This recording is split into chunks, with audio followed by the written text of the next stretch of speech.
नमस्कार, news capital express में आपका स्वागत है। मैं हूं आपके साथ अंकिता। चलिए बढ़ते हैं मुख्य खबर की ओर। बजट को लेकर बोले मुख्यमंत्री डॉक्टर मोहन यादव, बजट बहुत अच्छा है। बजट में हर वर्ग का खास ख्याल रखा गया है।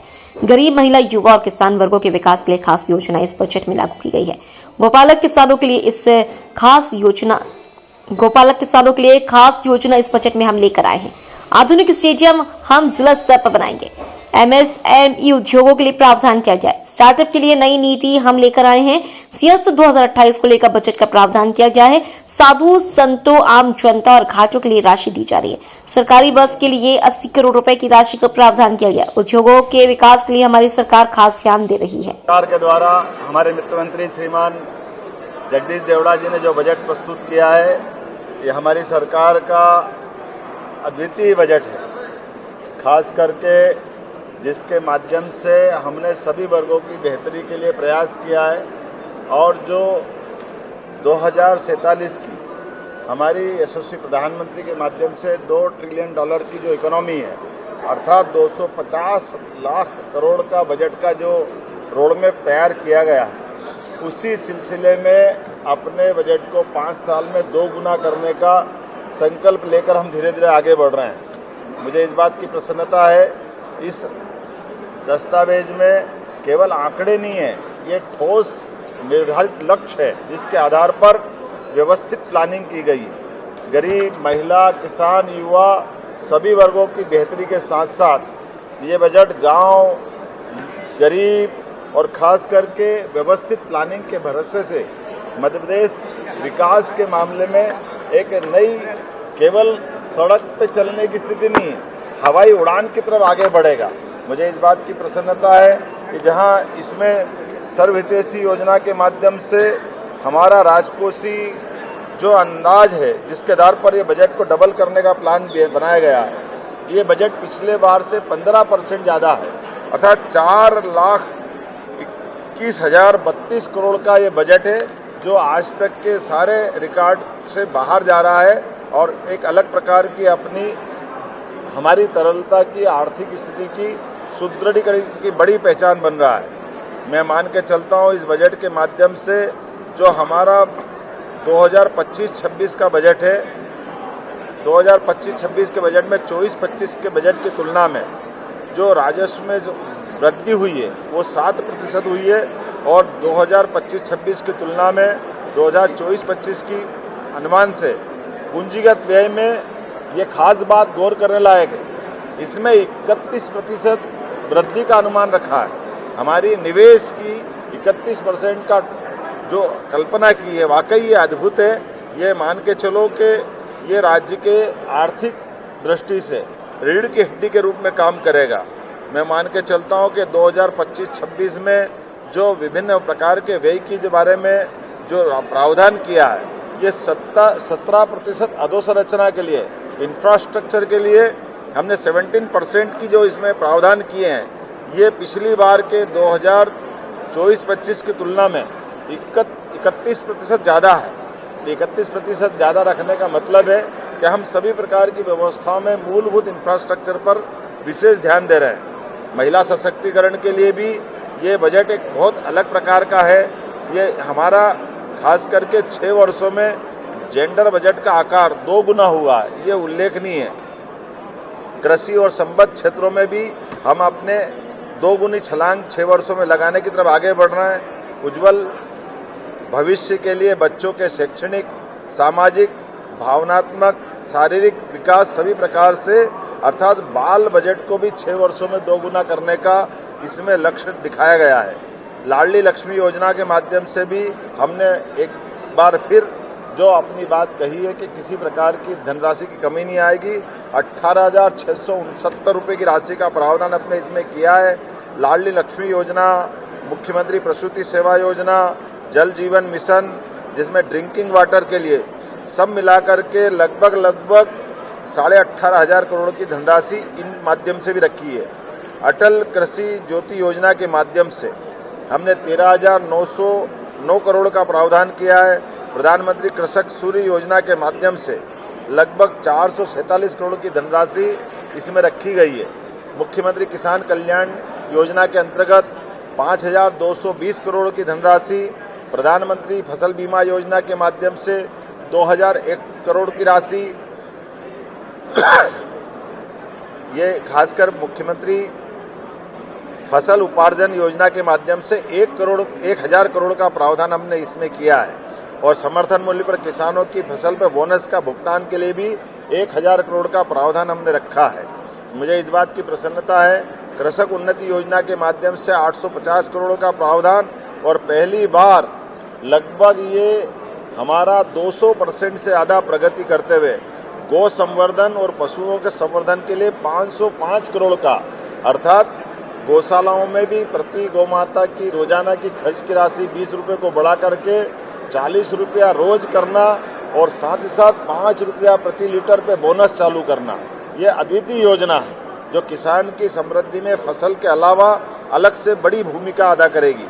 अटल गृह ज्योति योजना के माध्यम से गरीब कल्याण का हमने जो मिशन हाथ में लिया है, इसमें 7,132 करोड़ का प्रावधान हमने किया है और खास करके 5 हार्स पावर के कृषि पंपों, प्रेशर, एक बत्ती कनेक्शन, निःशुल्क बिजली प्रवाह इत्यादि योजनाओं के लिए 5,299 करोड़ की धनराशि का प्रावधान किया है। संबल योजना में 700 करोड़, जन आरोग्य योजना में आयुष्मान के माध्यम से उल्लेखनीय है कि आयुष्मान योजना के कार्ड धारक और उनसे लाभान्वित होने वाले प्रदेश के आंकड़ा अगर उनकी आबादी का लें तो पूरे देश के सभी राज्यों में मध्य प्रदेश इसमें सबसे फर्स्ट है और ऐसे में हमने फिर इसकी राशि बढ़ा करके 1,277 करोड़ रुपए करने का प्रयास किया है। हमारे आदिवासी अंचल के लिए मकान देने के लिए PM जनमन योजना के माध्यम से 1,100 करोड़ का प्रावधान भी इसमें किया है। यूपी में इंदौर और भोपाल, इंदौर के आसपास इंदौर, उज्जैन, देवास, शाजापुर का मक्सी और धार का पीथमपुर, इस मिला को मिलाकर इंदौर मेट्रोपॉलिटन सिटी, ऐसे ही क्रमशः राजधानी भोपाल को जैसे GIS में इसको सुंदर किया, भविष्य में 25 साल तक हमारे भोपाल का और सौंदर्यीकरण रहे और सभी प्रकार की अधोसंरचनाओं में व्यवस्थात्मक रूप से निर्माण कर सके प्लानिंग के आधार पर। तो भोपाल, रायसेन, नर्मदापुरम, सीहोर, विदिशा इत्यादि स्थानों से मिला करके एक मेट्रोपॉलिटन सिटी की कल्पना की गई और इसके लिए भी धनराशि रखने का प्रावधान हमारी सरकार के द्वारा किया गया। जन कल्याणकारी कामों के अलावा जो हमारी ऐतिहासिक विरासतें हैं, सांस्कृतिक अनुष्ठान का पर्व चल रहा है माननीय प्रधानमंत्री जी के माध्यम से, तो भगवान श्री कृष्ण की श्री कृष्ण पाथेय योजना, जिसके आधार पर भगवान कृष्ण जहाँ शिक्षा ग्रहण करने आए, जाना पाँव में सुदर्शन चक्र उनको परशुराम जी ने दिया था, रुक्मिणी के साथ युद्ध हुआ, धार के पास जनाव पाव पे सुदामा के साथ रात गुजारी नारायणा पे, ऐसे प्रत्येक स्थान के लिए 10 करोड़ की धनराशि हमने रखने का प्रयास किया। मुख्यमंत्री कृषक उन्नति योजना अर्थात प्राकृतिक खेती को बढ़ावा देकर के भी किसानों की बेहतरी के लिए 850 करोड़। डेयरी विकास का मैंने पहले बताया कि दूध उत्पादन में नेशनल डेयरी डेवलपमेंट बोर्ड के माध्यम से हमने MOU करते हुए किसानों को दूध पर जैसे फसल पे बोनस दे रहे हैं, ऐसे 5 रुपये लीटर दूध पे बोनस देने के लिए 50 करोड़ का प्रावधान किया है। नर्मदा जी की परिक्रमा, आपकी जानकारी के लिए, पूरे देश में एकमात्र नदी नर्मदा बल्कि विश्व में जिसकी परिक्रमा होती है, तो नर्मदा जी की परिक्रमा सुव्यवस्थित हो सके, यात्रियों को सुविधा मिले, सभी घाट और बाकी सुव्यवस्था चलाई जा सके, तो ऐसे सारे प्रबंधन के लिए हमने उसकी भी धनराशि 25 करोड़ से शुरू की है और इसको आगे बढ़ाते जाएंगे। गीता भवन, हम सब जानते हैं कि पहले अपने अपने शहरों में टाउन हॉल हुआ करते थे, लेकिन टाउन हॉल धीरे धीरे खत्म हो गए, तो चरणबद्ध रूप से गीता भवन बनाने की हमने घोषणा की है। ये गीता भवन के लिए अपने नगर निगम से नगरपालिका क्रमशः शहरी क्षेत्र में लगभग 100 करोड़ की धनराशि का इसमें प्रबंधन किया गया है।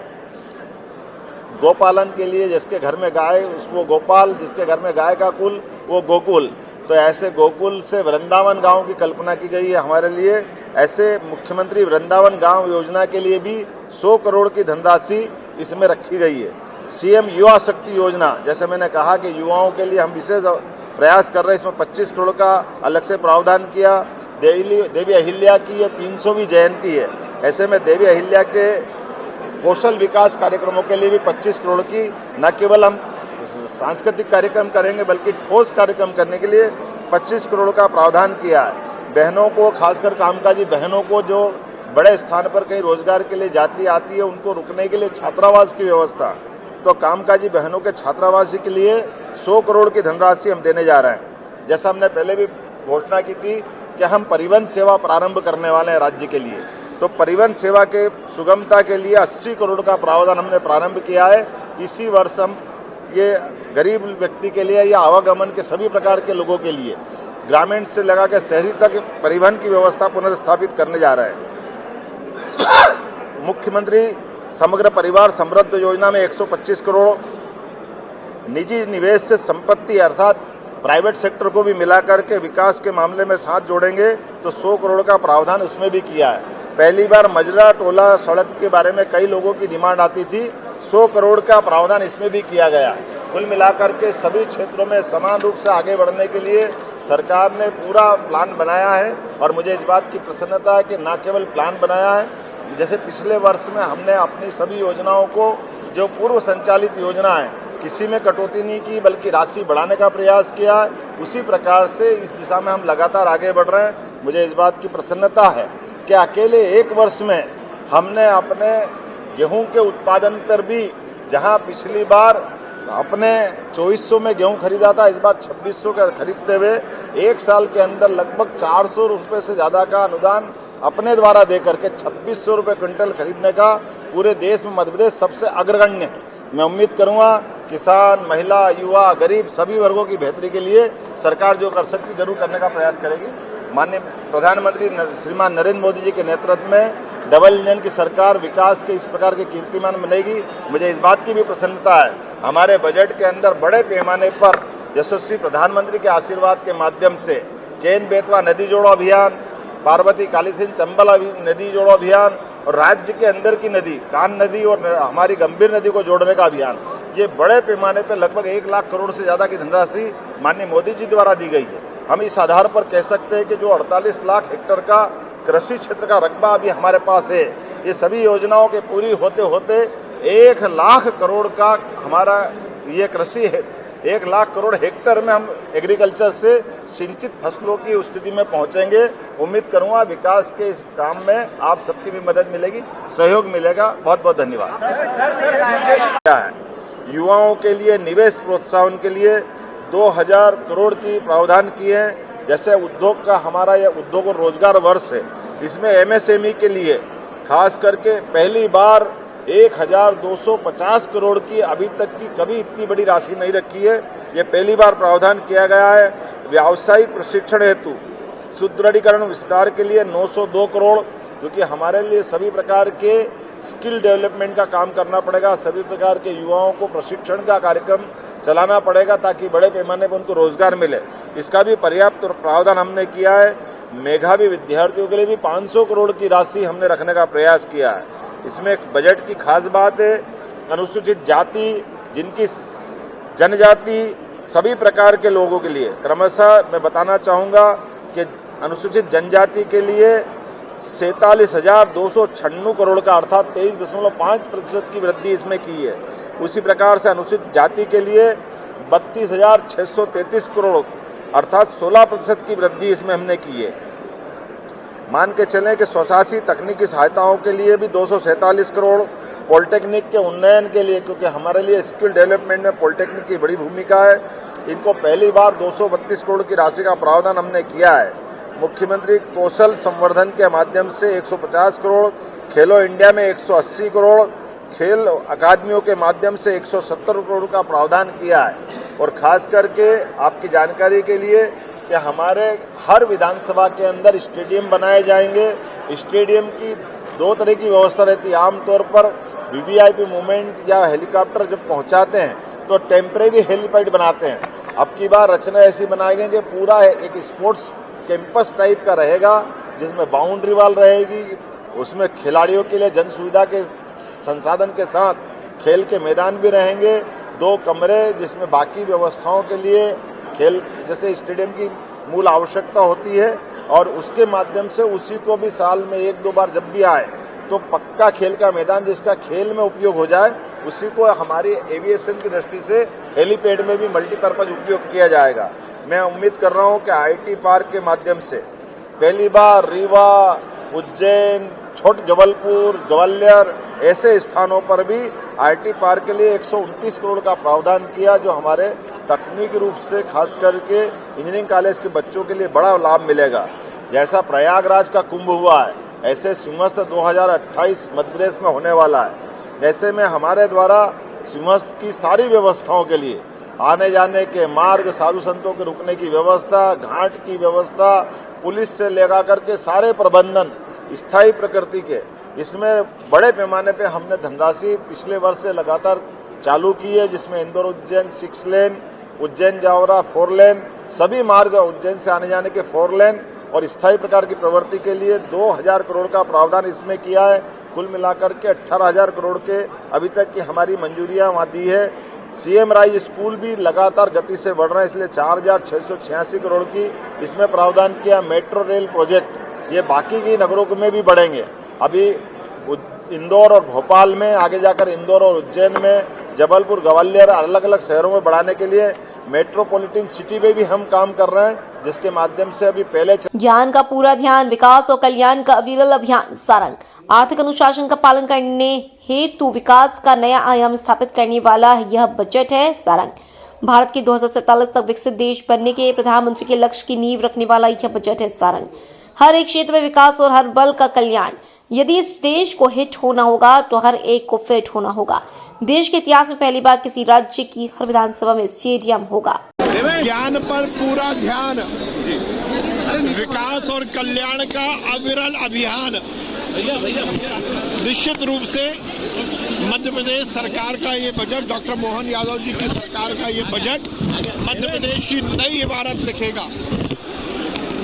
क्या गरीब, क्या युवा, क्या नारी, क्या अन्नदाता, हर एक क्षेत्र के विकास, ग्रामीण विकास से लेकर शहर का विकास, हर वर्ग का कल्याण, युवाओं के लिए विशेष सरकार की योजनाएं, खेल के बढ़ावे के लिए हर एक विधानसभा में स्टेडियम की सौगात, शायद देश में पहली बार ऐसा होगा।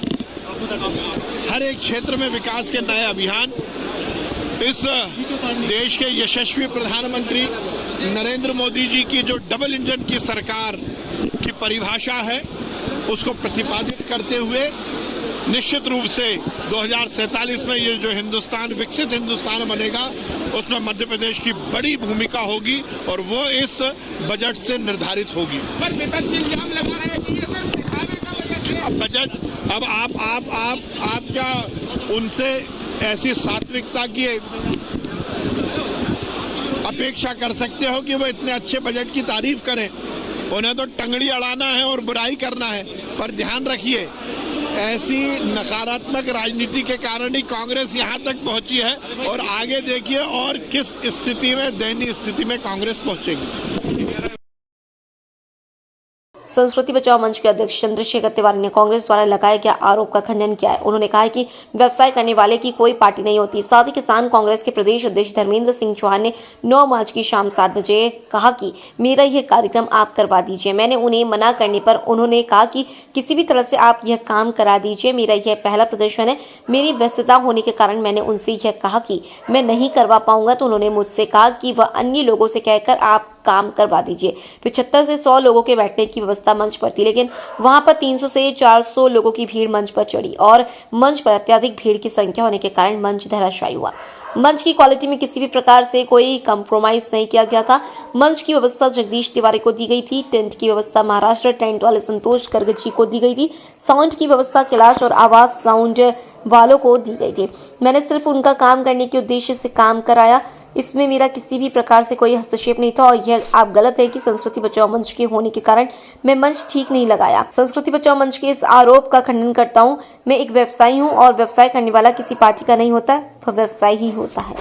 मध्य प्रदेश किसान कांग्रेस द्वारा जो मेरे ऊपर आरोप लगाया जा रहा है कि षड्यंत्र पूर्वक मंच को गिराया गया है, ये गलत आरोप है। मैं चंद्रशेखर तिवारी, मुझको 9 तारीख को धर्मेंद्र सिंह चौहान जो कि किसान कांग्रेस के प्रदेश अध्यक्ष है, उन्होंने सुबह 9 बजे मिलने के लिए बुलाया था और वो स्वयं उपस्थित नहीं हुए। शाम को 7 बजे उनसे मेरी मीटिंग हुई, जो कि रंगमहल चौराहे पर मुझे बुलाया। मैंने उनसे कहा कि मैं ये काम नहीं कर पाऊंगा, मेरी व्यस्तता है। उन्होंने मुझसे कहा कि आपसे मैं तिवारी जी निवेदन कर रहा हूं, आप कहीं अन्यंत्र किसी लोगों से भी काम करवा दीजिए, क्योंकि सुबह कल 10 बजे से प्रदर्शन है और 10 मार्च को इनका किसान कांग्रेस का आंदोलन था।